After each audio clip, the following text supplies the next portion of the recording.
Welcome to the Tech Egg. Don't get scrambled. Enjoy the video. You start by signing into the same Apple ID on every device so data syncs automatically. This is the backbone. Once signed in, enable iCloud for photos, contacts, and Keychain to share essentials.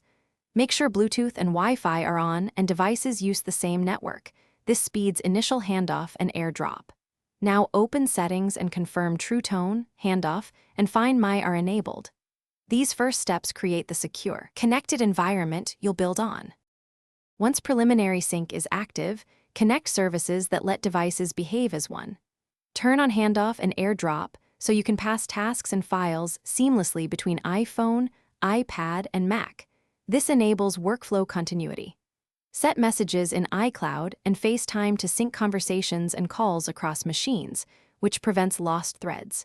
Pair Apple Watch via the Watch app and add HomePod and Home for automations. These detailed connections let you start tasks on one device and finish them on another without friction. To finish, verify iCloud storage and complete backups so nothing is lost during transitions. Upgrade storage when you're near limits. Test handoff, AirDrop, and continuity camera by moving a file or taking a photo from one device to another. If something fails, restart devices first and then toggle iCloud or Bluetooth to refresh connections. If issues persist, sign out of Apple ID and sign back in, or reset network settings. These steps clear lingering authentication or connectivity conflicts, so your ecosystem works reliably. Thanks for watching. Consider subscribing if I helped unscramble your problems.